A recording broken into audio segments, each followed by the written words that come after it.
Chris Ruffo has this report. It says, in recent years, the Walt Disney Company has become embroiled in America's culture war. As I've reported, the company has pushed critical race theory in its employee training programs and radical gender ideology in its children's programming. Last week, Disney's board of directors fired CEO Bob Chapek, who lost a high-profile fight with Governor Ron DeSantis regarding legislation restricting radical gender theory in schools, and brought back former CEO Bob Iger to right the ship.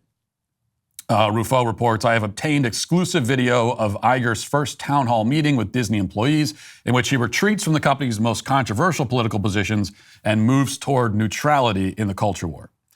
So I want to go through some of these videos as he's talking to his employees about his vision for Disney going forward.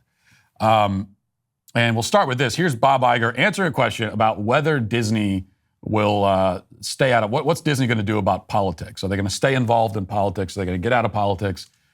Here's what he says. This is a virtual question. Many cast members had wished that Disney stayed out of politics. Will Disney stay out of making political statements? You know, I think there's a misperception here about what politics is. And I think that some of the subjects that have proven to be controversial as it relates to Disney have been branded political, and I don't necessarily believe they are. I don't think when you are telling stories and attempting to be a good citizen of the world that that's political. Just not how I view it. Do I like the company being embroiled in controversy? Of course not. It can be distracting, and it can have a negative impact on the company. And to the extent that I can work to kind of quiet things down, I'm going to do that. But I think it's important to put in perspective what some of these subjects are and not just simply brand them political. Okay, so that's a little bit, yes, on one hand, he's saying we're retreating from politics, but then he does also offer this qualification that, well, I don't consider some of this stuff to be politics. So that's a classic move on the left, is to say, well, this isn't political or ideological at all, right? To have gay romance storylines in films for kids, nothing ideological or political about that. So you can't tell based on that, is this just his way of actually doubling down and saying we're going to continue in this direction? I think it becomes more clear when he's asked specifically about the battle with Ron DeSantis in Florida and how he feels about that now, upon reflection. Here's what he says. Bob, have you given any thoughts on how to tackle the Reedy Creek situation in Florida? No. I have to get up to speed on that completely. Obviously, I followed the news. That development occurred after I left the company. I was sorry to see us dragged into that battle. And I have no idea exactly what its ramifications are in terms of the business itself. What I can say is the state of Florida has been important to us for a long time, and we have been very important to the state of Florida. That is something I'm extremely mindful of and will articulate if I get the chance. But I don't have the details at all yet about what the ramifications are of the decision that was made by the state of Florida and whether we intend to do anything about it. Okay, and finally, one other clip to play. This is more specifically asked about the Don't Say Gay bill. And remember, this is what this all traces back to, is Disney came out against the Don't Say Gay bill and had this whole battle with DeSantis over it. What they label the Don't Say Gay bill, a bill that we must remember that bill never actually existed, that was invented by the left, just to clarify. It was actually the anti-groomer bill that they had a problem with. But here's what he says about that. All right, another virtual question. What is your stance on the Don't Say Gay situation? Well, first of all, our LGBTQ employees are very important to us, and we care deeply about them. That is a given. Secondly, this company has been telling stories for 100 years, and those stories have had a meaningful, positive impact on the world.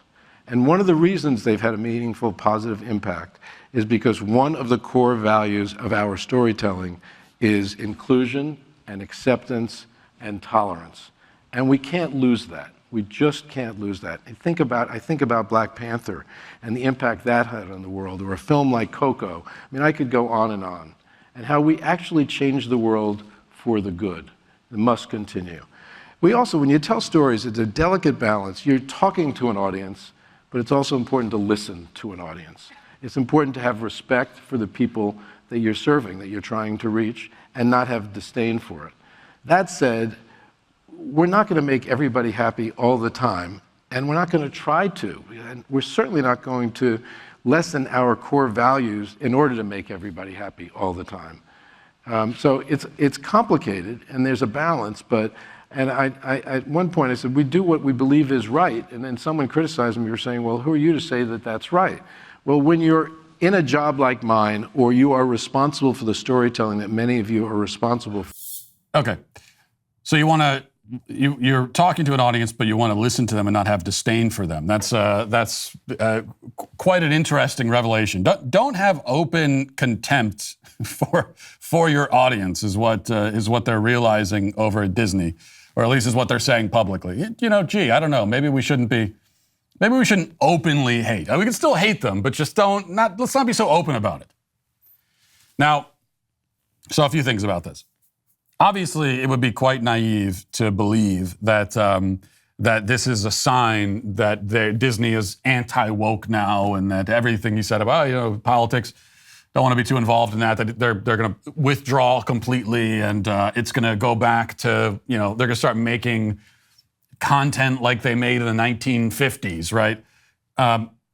That's not going to happen. I mean, Disney is run by the people it's run by. It is a woke leftist corporation, and that's probably not ever going to change. If it ever did change, it's not going to happen overnight. Like that's a decades long change if it ever happens at all. Just like it took decades for Disney to be overrun by these types of people. So it would be incredibly naive to think that they're just next thing you know, Disney's like going to be modeling itself after the Daily Wire. That's not going to happen. However, this is also a victory. It's a victory for Ron DeSantis, that's for sure. He went up against Disney, and this is Disney backing down. They're backing away from it. Which, by the way, if you're one of these people that's out there claiming now that somehow Ron DeSantis is an establishment Republican, this completely absurd notion, well, this should put that notion to rest. Okay, establishment Republicans, and there are a lot of reasons why Ron DeSantis is not an establishment Republican, okay? But establishment Republicans, they're not going to go to war with major corporations. Establishment Republican who's a governor is not going to go up against, he's not going to pick a fight with the most powerful corporate interest in his state. And if ever establishment Republican pretends to be doing that, he's going to be the one who backs down quickly. That's one of the defining features of the establishment, is that at the end of the day, they're going to bow before corporate America and do as they're told. So this is not what the establishment does. It's not just a victory for Ron DeSantis, though. It's also a victory. This is for conservatives. This is a cultural victory.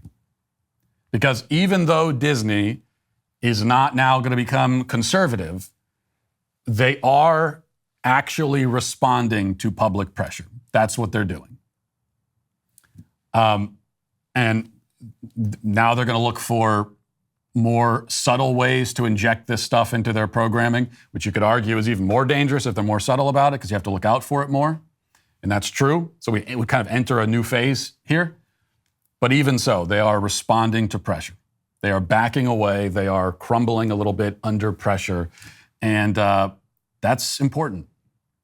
And it's important for us to see that we can do that. Like, we have that power. We can put pressure even on these major corporations, and we can force them to respond to it. And that'll do it for this portion of the show as we move over to the members block. Hope to see you there. If not, talk to you tomorrow. Godspeed.